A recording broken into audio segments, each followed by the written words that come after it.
Hello, everyone. Welcome to another horrific review. This one kind of popped up randomly, and it's still one. I watched it last night. I was going to go on, but stuff to do and was too tired.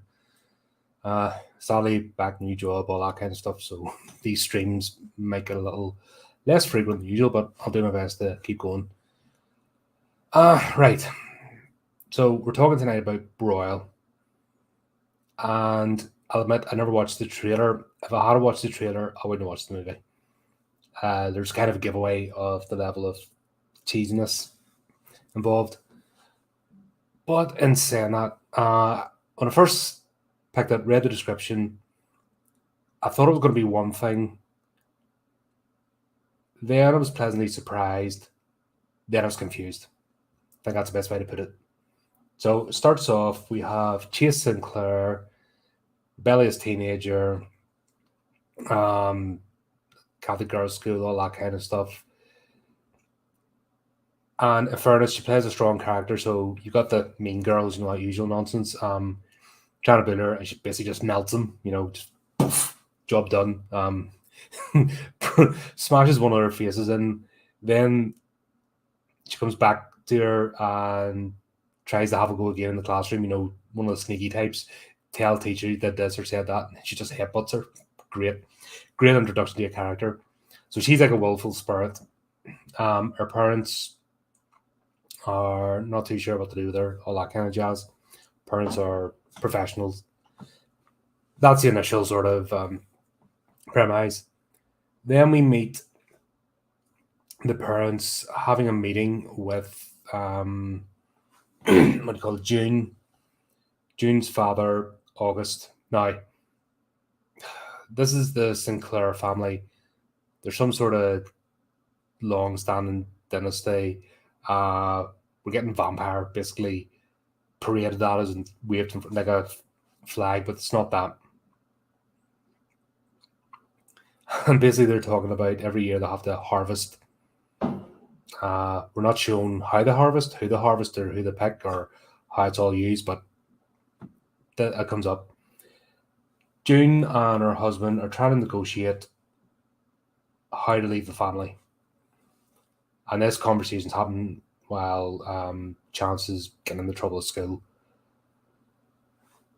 And it goes something like, okay, 84 more harvests. Now, the harvests happen every year, so that's where we get the whole immortal thing.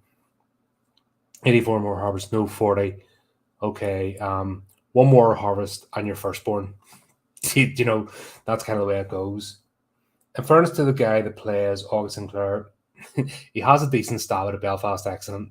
Not the easiest one to try. Many foreigners have and failed miserably. But yeah, he has a decent stab at it. He manages to hold it throughout, and then it kind of gets a bit wobbly halfway through. Now, this movie has a good setup. We've got the family, they're trapped in this organization, cult, whatever. It's not fully explained. It's kind of left open. The menacings are all the hallmarks of a good setup for a plot. Then we meet the chef, who's turned out to find out later on his name's Sydney. Now, he's I'll put this. He's a weird one. He's working in a cafe. He's not working in a restaurant or anything, but he's known as the chef. And apparently, word travels the land or wherever this is set that he's a superb, almost Michelin star type chef, but he works in a greasy spoon. And he's an autistic serial killer. That's the best way to put it. But there's more to that. But we see him. He has this like briefcase with all his bit like these things, but with his spices, right? So he's got all those sort of things in a case. Oh, Anal and hi Benjamin. Hope you are doing well. Yeah, this is a completely random one, and I tried to look up for the plot for it after I watched it because I was scratching my head, going, "What have I just watched?" And I think everyone that's watched this movie is of the same mind. And flip. Right, so we've got Sydney. He's an autistic serial killer. Like that's the best way. He doesn't speak to anybody. Head's always that. You know the overacting way Hollywood do with people with autism. They'll have him like these. I don't know. It's not, very disingenuous anyway. The way Hollywood would portray people with autism or Asperger's. It's really quite disgusting the way they do it, to be honest. But there you go. So have this guy. We'll see him delivering the pizza to some random kid in a skate park, and then he kills him. And no rhyme or reason. But that's a whole side plot that's going on with the main plot. I forget who it is plays the owner of the cafe, but apparently he's taken him in, and he's a famous actor, and his name not listed here. Yeah, I have to actually have the IMDb up to get the actors because there's about freaking 20 actors in this thing. We've got 2, 4, 6, 8, 10, 12, 14, 16, 18. Close. So there's 18 characters in this thing, and 16 of them are playing main roles. So that should be your indicator that this is going to be a wee bit of a mess. So the Sinclair family, super rich and influential, and then what it is, every year after the harvest, and we don't get to find out what it is, but it's left open, they gather for a feast. And this is where Dakota, I think, appears. One of the sisters or daughters or whatever else, I guess family's weird, appears at the restaurant, and I say restaurant very loosely, it's a flipping cafe, because they want to hire the chef, and Duty owns it like, don't do this and all this, and it turns out he has involvement with these people too, and they like run the whole town, and it's a bit like a mafia type thing. He knows what the chef is, but there's no rhyme or reason. I mean, if it had been like a Dexter plot, or he's trying to get him to curb his influences, or he's mentoring him, or he's trying to bring him in straight and narrow, but there's no interplay between the two characters. He's just a main side plot. It's very weird. But no, it was June. God, I'm an idiot. Because the other sister appeared. June basically wants to hire the chef because it turns out she knows he's a serial killer all along. In fact, it turns out he's not a serial killer. He's an assassin. He kills kids in skate parks. Go figure. So she wants to hire him to kill her father.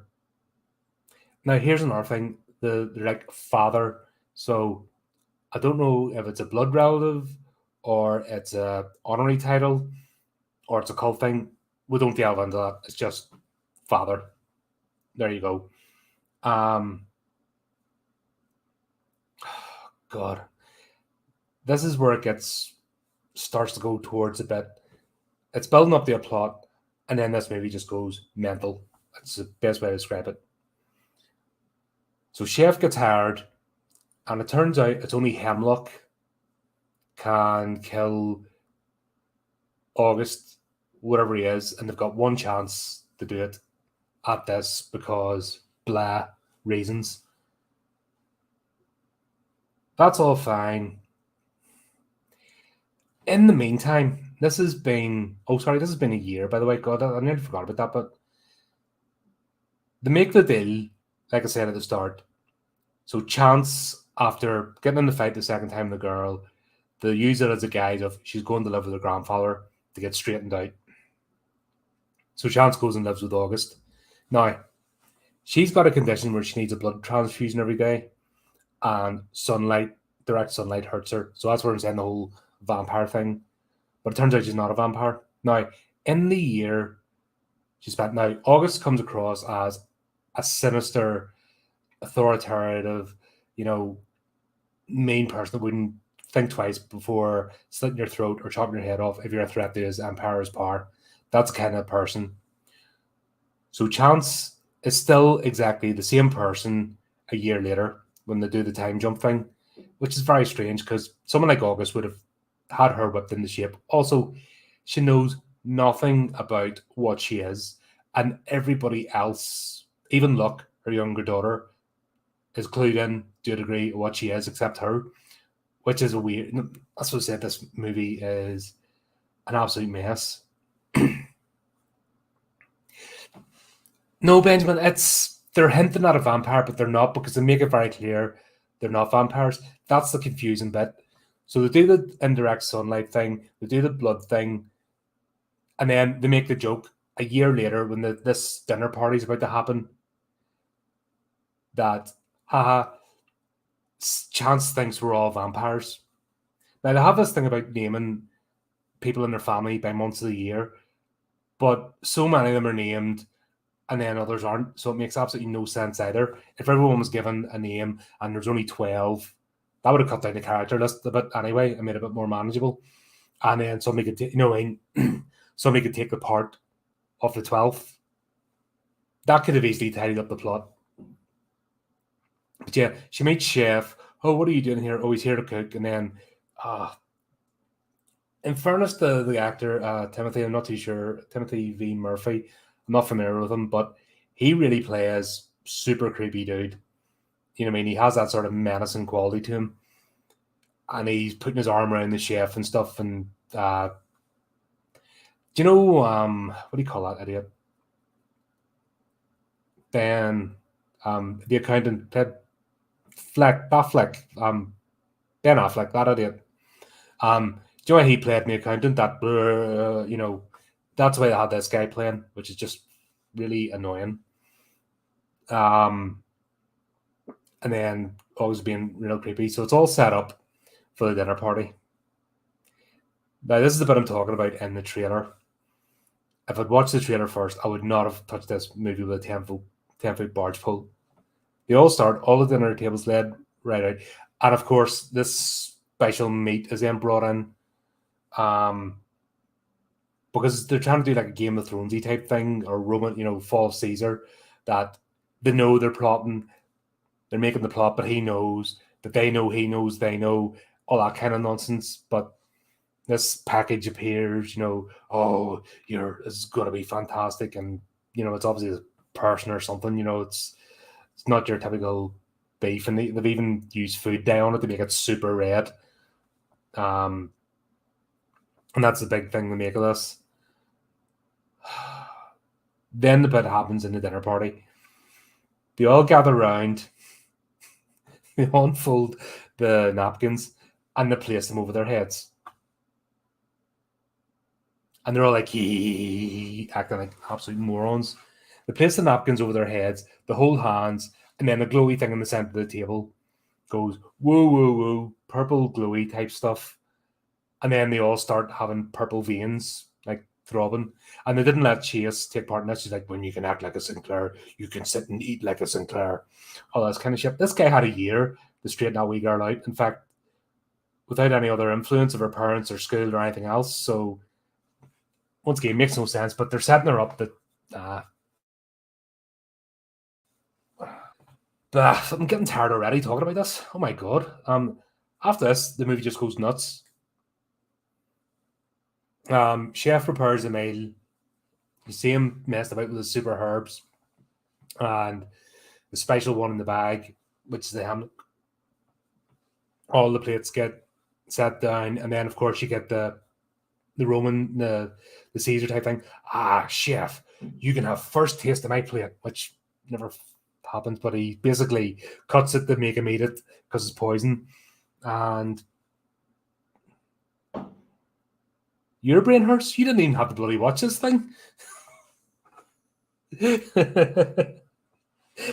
didn't have to watch it. I had to watch it, and I'm having to sit here trying to explain it. So how do you think I feel? God, it's so they do that, and then this whole they're sitting, they're having the meal, they're joking, and then Sinclair, they're all Sinclair. August tells what do you call her, June?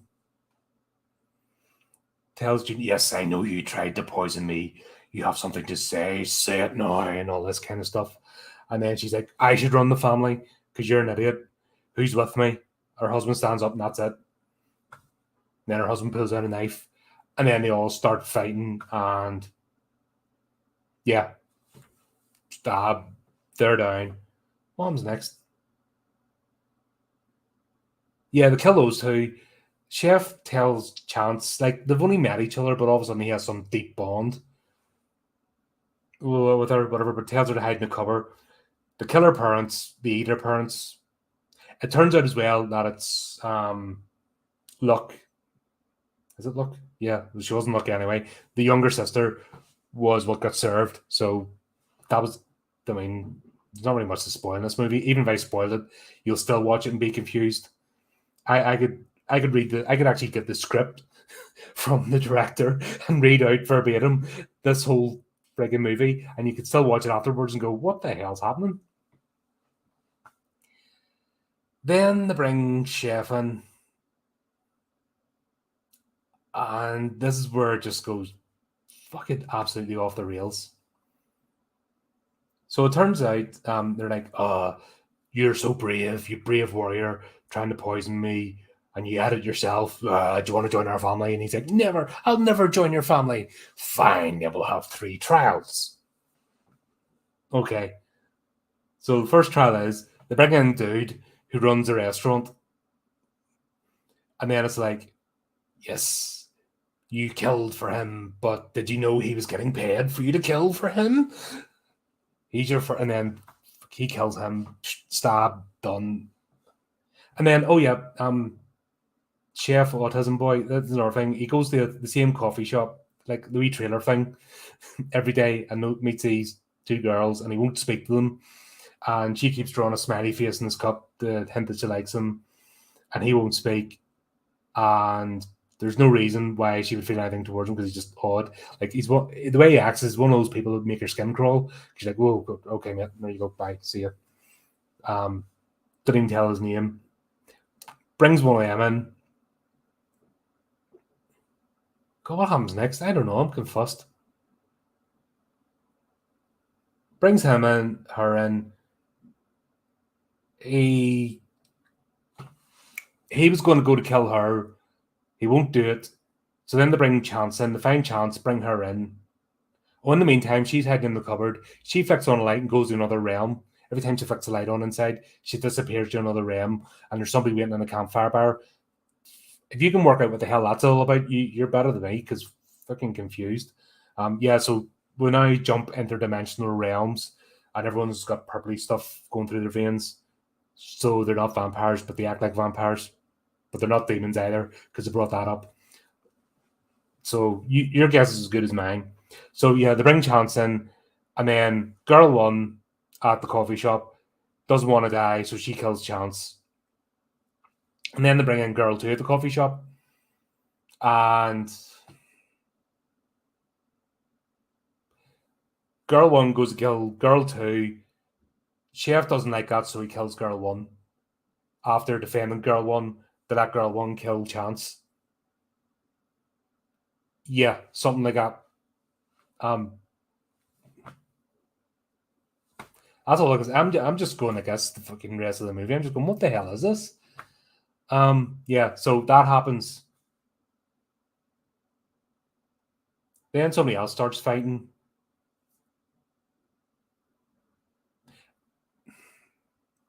Then the poison the chef had eaten starts to work on him, and then we'll get the, "Are you ready to join us now?" Mm-hmm.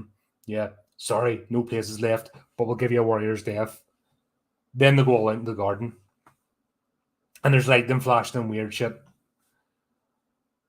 Yeah, magical portal. This movie has it all. We just need a unicorn flying over at one stage, or somebody in a flipping couple of centaurs tropping through the forest. Just to mix it up a bit. That's how nuts this movie is. So they go to go kill Chef, and they go to behead him. So obviously swords come out. And then he starts counting down when he's there. He's like 10, 9, 8, and you're like, what the hell? And then it turns out, so he didn't poison August. He poisoned June and her husband, whose name I really don't care about. It's set in modern times. It's set in the 22nd century. It's a 2020 movie and it's set in modern times. But when they go into this mansion, it's just like a world apart. And it's just nuts. So, in the meantime, while this is happening, Chance is dead, but she goes back to that campfire where it turns out it's her, I think, I messed up it because Sparky went nuts. The music. The music is really jarring in this. That if they played the Sinister movie, but the music just really takes you out of the moment. It's just so loud and just bounces off you. It reminds me of Spiral, not the Saw one, which I haven't watched. I'm not going to, can't be arsed with the Saw movies, but the one in Shudder about the gay couple that move into a town and it's part of a weird cult. It's that sort of music. We talked about it in one of the earlier. Cameron and I talked about it one of the earlier streams. That was horrendous, but the music just shakes you and takes you out. But back to what I was talking about. Chance is at the fireplace in the magic portal with it's either the devil or it's her sister who's now grown up because time means nothing in that place. It's one of the two. Can't remember. Don't care. It's stupid. Yeah. Then we're back to the freaking beheading that doesn't happen because Chefy boy poisoned the woman that hired him and her husband because he knew he never met these people before in his life, but he knew they would eat them after killing them. So because he knew they would eat them, they would then get poisoned that way. Because the poison takes so long to activate. So then everybody drops dead all around him. And that only leaves Chef and Girl 2, who, Dakota, is it Dakota? I think so. And it turns out, because let's throw more plot in here just for shits and giggles. Chef was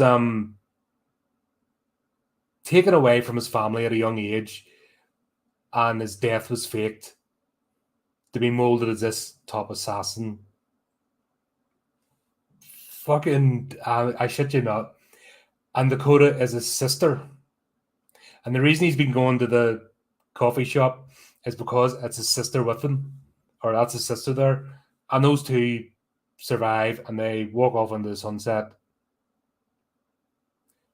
Then Chance comes back to life and sits, I assume, to take the throne of the Sinclair family. And that's it. There you go. Just stops there. Cult movie? I don't know. I'm really this could have been great. Jonah's frustrating about this.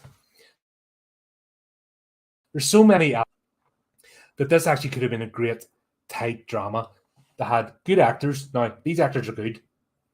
So that's not a complaint about this. Everyone played their part. Played down to the T. August was sinister, overbearing, and then he just acted like a goof. But not because of his acting, it's because that's what the story required. Having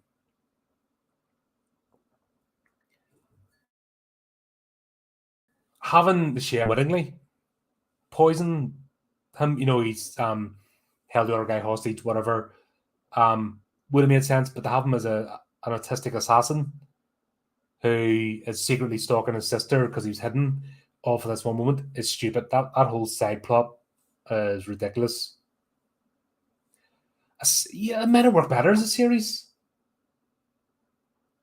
Do you know what? This would have worked better as a TV series, and they could have had the whole thing leading up to the dinner party. But it's like they went at a certain pace, got to the actual everyone sitting down at the table, And then the movie just went 9 to the dozen to try and fit all these plot points, close all the plot threads and go.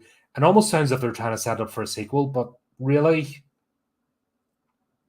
I wouldn't watch a sequel to this because it goes nowhere. You know what I mean?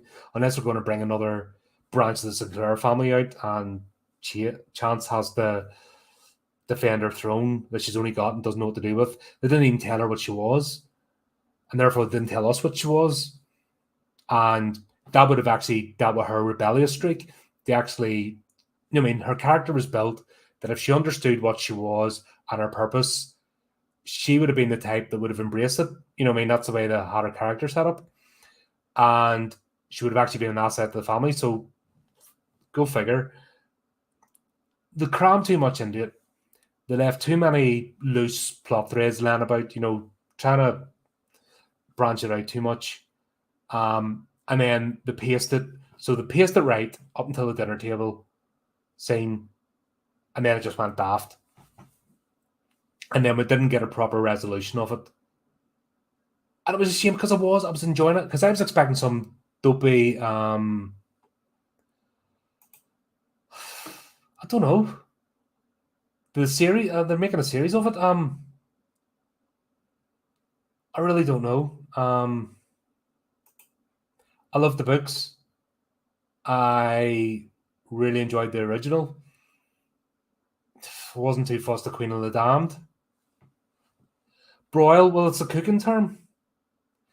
So, it means to slow cook. So maybe it's the whole family tension coming, being broiled and coming together. It's the only logical thing because there's nothing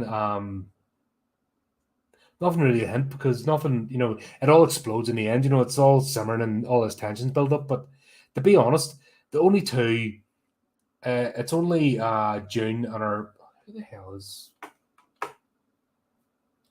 it's not February. Mark.